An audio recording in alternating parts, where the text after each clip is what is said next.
Am I the a-hole for leaving my children's step-siblings in the care of their babysitter when my ex and his wife were in an accident? I, 32 female, have 2 children, 11 and 10, with my ex-husband, 34 male. We divorced 7 years ago and have not been able to remain on good terms. He remarried 3.5 years ago, and the bad blood between us grew worse at that point. New wife was never happy about my presence at school functions for the kids, and she'd always make a point of sitting between me and my ex, complaining that the kids would hug me first. But that wasn't the worst of it. At one of those school functions, she accused me of pinching her daughter. Luckily, others saw what happened and knew I hadn't, but this woman went ballistic, accusing me. Why? Because I stopped her 4-year-old, at the time, from falling over. After that, I made sure I sat on the other side of any room from them, and I swore I would have nothing to do with this woman's children. She has 2.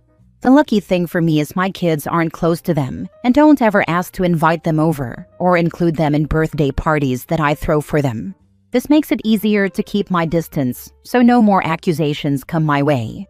And this woman still brings up the pinching accusation and how she should have called the cops and had me thrown in jail. A few weeks ago, my ex and his wife were in a car crash. It was his custody week. We split the kids 50-50. His babysitter called me after they didn't come back home and told me she had no idea what to do, and I was one of the emergency contact numbers given. I tried calling him and he didn't answer. Then I got a call from his mom, who told me about the accident and the fact that they would be in the hospital for a while. I told her the babysitter had called me and they might want to send someone for the younger kids. After that, I went and picked up my kids. The babysitter wanted me to take or stay with all 4. My kids wanted to come home and didn't want their step-siblings there. I told the babysitter the other kids weren't mine and gave her my ex's mom's number so she could call, since my ex gave her mine and a number that wasn't working as the emergency contacts. The kids and I stopped by the hospital the next morning, and my ex was pissed that I left his stepkids with the babysitter and didn't do more for them. I refused to engage with him on that in front of our kids, but his anger intensified when, from the sounds of it, nobody in his or her family would take care of them. He wanted me to do it, but I said no and told him I was nothing to his stepkids, nor would I ever be anything to them, and I was not risking his accusation-happy wife trying to destroy me with her lies. My ex is still pissed at me and has called me every name under the sun since the accident. His wife was hurt more seriously than him, and she's not even close to fully recovered, while he mostly is. I think that's fueling this more, but his anger toward me has led me to document all interactions we have now because he's so volatile with me. He told me I should be ashamed for taking our issues out on his stepkids. I feel like I did the right thing because those kids are not my concern, even under the circumstances. My concern is more about any accusations she could throw my way and how that could affect me being a mom to my kids. But I can see where that might seem heartless, given the situation at the time. Am I the a-hole? Not the a-hole. You're right to be cautious, because that woman could falsely accuse you of something, and you could end up in jail. Your ex can be mad all he wants. She very easily could. The way I look at it is if she's willing to try something in a room full of people, what would she try to do if I was alone with her children? Not the a-hole. Don't take liability for the children of someone you don't trust. That's an accusation waiting to happen. And those kids are not at all related to you. In what world would they be your responsibility? Your ex doesn't have a leg to stand on. In his eyes, they are our kids' siblings, despite the kids not even feeling that way or seeing them that way. But even still, it's his responsibility as the one who chose to be their stepdad to make sure he gives accurate info for emergency contacts. I think the main issue for me is, in a 2 families, not a single person helped out? That says a lot about how people feel about the ex and his wife. Yep, ex-hubby should be asking himself why nobody stepped up from his family and friends, or his wife's. He won't, of course. Next story. Am I the a-hole for walking out after she said I scare her? My now ex-girlfriend and I were at her apartment when she said she wanted to talk. I asked if she wanted advice or if she just wanted me to listen. I didn't mean to sound cold, but I guess my tone came off that way. Honestly, she vented a lot and it was getting tiring. She always said she could handle things on her own, but almost every night she called to talk about work or family problems. I tried to be supportive, but sometimes I just didn't have the energy to react how she wanted. That night, she said my blank face and calm voice scared her. She said I'd been like that for weeks, quiet, distant, like I was holding something in. Then she told me she was worried I might do something. Her ex-boyfriend had anger issues, and she said my calmness reminded her of him. That really shocked me. I've never yelled at her or threatened her, not once. So I stood up, grabbed my jacket, and left. She tried to call me as I was walking to my car, but I didn't answer. Instead, I sent her a text. If you're scared of me, then you shouldn't be with me. I'm not joking about that. It's better if we go our separate ways. She texted later saying she was sorry and didn't mean it that way, but I didn't reply. If someone says they're afraid of me, even by mistake, I don't want to be around them. That kind of fear can get out of hand fast. I've read enough stories about false accusations to know how bad they can get. Even if it never reaches court, it can still ruin someone's life. So, I'm done. I loved her, but I can't stay with someone who looks at me like I might hurt them. I'd rather move on and never see her again than live with that kind of fear hanging over me. Not the a-hole. You literally did what you were supposed to do. Your partner said she felt unsafe with you, so you removed yourself from the situation. Sounds like she needs therapy to resolve whatever baggage she's carrying with her from her previous relationship. Good on you for walking away, instead of playing into whatever game, issue, or problem she was wanting to create. This post is just dripping with contempt for a woman who said she felt scared. Her boyfriend looks like a blank slate when she talks. This is a woman who has also dealt with previous abuse, and so also said she was scared he might do something, because he seems to have no reaction to what she says. Is OP angry with her? Is he upset? Is he actually okay? Is he tired? Is he sick? OP at no point made any attempt to follow up with her comment, to clarify, to speak to the woman he supposedly loved, on the phone, over text, in public. Nothing. After he left, he is right to stay away. And it'll be better for both of them since he seems to honestly dislike her. But OP, you're the a-hole. Good luck to them both. Why would he follow up with someone who says they're scared of them? Wouldn't that just be more scary?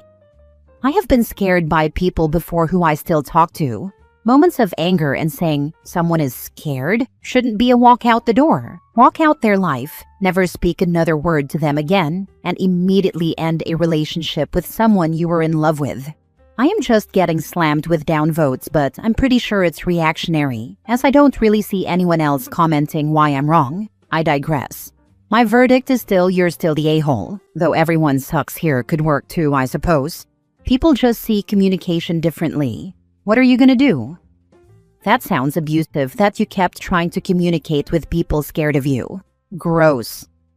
As a survivor of a narcissistic partner who also said I scared her, you did exactly the right thing. My ex played the victim right up to the end, and there was nothing I could do to help her. She had past trauma which made me sympathetic, but she was largely unaccountable for her own actions and needed professional counseling. I stayed far too long in that relationship and feel I barely survived getting out. To everyone saying that the OP should have stuck around, listened better, and offered more help to his girlfriend, you must understand that some people cannot be helped through love and affection alone. If they are unwilling to recognize past trauma, unwilling to heal, and unwilling to understand their own contributions to feeling scared, anxious, depressed, etc., there is nothing a loving partner can do. Also, and this should be obvious, but someone saying that their partner scares them without any reason for that concern is nothing more than manipulation. Next story. Am I the a-hole for not getting back together with my wife? My spouse, 34 female, and I, 40 male, are divorcing. A year ago, we started having issues that resulted in us fighting and/or not communicating. Resentment built up from both of us to the point that we were unhappy. We both kept mentioning a separation until, after one fight, she said she was done with the fights and that we should divorce. The next day, she left on a business trip for a week, and when she returned, things were a lot better. We didn't argue. We got along like we used to in the beginning. This went on for about a month, so I suggested we talk about our relationship and where to go from there. Towards the end of our amicable discussion, I asked if we should stay together, and she said, "I don't know, and I think that the fact that I don't know means we should go ahead with a divorce." It hurt because I really wanted to save our marriage. We were together for 13 years and have 3 kids together, the youngest being 3.5 years old. I asked if she was sure, and she told me that she still loved me but wasn't in love with me anymore, and hadn't been for a while. I asked how long she had felt that way, and she said it was a few months before we found out she was pregnant with our last child. I had no idea that she was feeling that way for almost 4 years and felt terrible that I hadn't noticed she was struggling. Up until the last year, there were no obvious clues. We went on dates. We were intimate 3 to 4 times a week. We did everything together. I could see the weight lift off her shoulders once she told me that she wanted the divorce, so I knew it was true that she was no longer in love with me, and I respected that. I told her she needed to make sure that's what she really wanted, because once I became emotionally detached, I'd be done.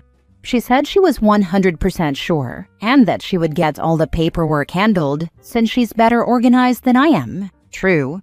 It's been 6 months, and no paperwork has been filed yet. Cut to the present. A few days ago, when we met up to exchange the kids, she mentioned that she sees we both are doing better mentally and emotionally, and that she wants me to consider working things out again. I told her she made it very clear she was the one who wanted the divorce in the first place, and that she was so much happier after she said it out loud. I've already emotionally detached from our relationship, so my answer is no. She said it was unfair that I wouldn't even consider it for a second before answering and left angry. A couple of friends say I should think about it for the sake of the kids, but some friends say that she emotionally detached from me for 4 years without telling me. Am I the a-hole for not giving the relationship another chance without at least thinking on it overnight? Not the a-hole. Guess her business trip fling didn't work out in the end. That's my guess, or the coworker or the boss. Yes, whether it's her boss or coworker, we can know that she isn't serious enough about relationships. Hope OP won't turn back. The friend that mentioned she detached for 4 years is spot on. That's 4 years of no communication. Also, staying for the sake of the kids usually results in toxic and unhappy households anyways. But you also gave her 6 months to handle the paperwork. Time to put on your big boy pants and do it yourself. I would get a paternity test on your 3-year-old if I was you. She could have cheated. Nah, that's my child. She's literally the spitting image of my sister when she was a baby. A lot of people say that, but she might have a type. The affair partner could look very similar to you. Last story. Am I the a-hole for intentionally scaring my neighbor's kids? My 29 female bedroom window faces the front yard. During the day, I have the blinds half open, enough to let in some light and sunshine for my cats. From the street and even the front yard, it's not possible to see clearly into my bedroom. Because of this, I often walk through my bedroom in my underwear or partly dressed to get to the bathroom. I don't risk walking around naked though. Recently, my neighbor's twin kids, both male and I'm guessing around 7 years old, have started looking in my bedroom window. I don't just mean standing by the window in my yard. I'm talking faces and hands completely pressed up against the glass, looking in. I assume this started with them looking at my cats, but now I think they consider it some type of game with me. If they see me, they run back home laughing. I've caught them outside on several occasions and asked them directly not to do this, but they just run away laughing like it's a game. I've also spoken to their parents multiple times, and they refuse to do anything about it. The response I got was, they're just kids being kids, and if you don't want someone looking in your window, just keep it closed. I think teaching your kids that it's okay to go onto someone's property and peek in their window is messed up. I know they're young, but I still feel like my privacy is being invaded. This went on almost daily for months, until last week. I walked into my bedroom and heard the kids outside playing, then spotted the terrifying demon-like mask my boyfriend wore to a Halloween party the night before. So I got an idea. I stood next to my window wearing the mask for almost 20 minutes. Finally, I heard the footsteps approaching and waited until both kids had their noses pressed up against the window. At that moment, I jumped out, mask right at their eye level, and let out the deepest and loudest roar I possibly could. In all the years living next to these neighbors, I've never heard them scream as loudly as they did when they saw me. They ran home screaming and crying, and just minutes later, their mother was at my door calling me a monster for scaring her children. I simply told her that I'd do what I want in my own house, and if her kids don't want to see that, they should stay away from my window. It's been a week now, and I'm glad to say the kids haven't even stepped foot on my front lawn. Not sure if it's because they're traumatized or because the parents finally told them not to do it anymore. Either way, I'm happy. I felt justified at the time, but everyone I've told has said that I took it too far for such young children. So I don't know, am I the a-hole? Not the a-hole. They're lucky they didn't get a call from the police instead of just getting scared by a mask. The mother, though, is the a-hole. She should be teaching her kids better and not to look into random neighbors' bedroom windows. The nerve. Keep your windows closed? The absolute gall. What would be her excuse if her kids had caught you and your boyfriend together through those windows? You shouldn't be having sex where kids can see it? Frankly, you should have done it sooner. And anyone who disagrees clearly has never had their privacy encroached on, children or not. Also, I justify my reply as a parent myself. So no, I don't think you took it too far. Right, I have kids, and if you aren't going to parent your children, you have no right to complain when the world doesn't take the gentle parenting approach. I love it. If she keeps complaining, I would let her know that there are consequences for parents and their kids when parents let their kids trespass and be peeping toms, which would get them arrested as a teen or adult, because kids will be kids. I hate that whole "they're just being kids" BS, because I for one never even thought about spying on my neighbors, and frankly, being told by my neighbor to stop would have freaked me out enough to not ever do it again. And I lived in an apartment building, so it would have been super easy to spy on my neighbors. I just never thought to do that because that's freaking weird.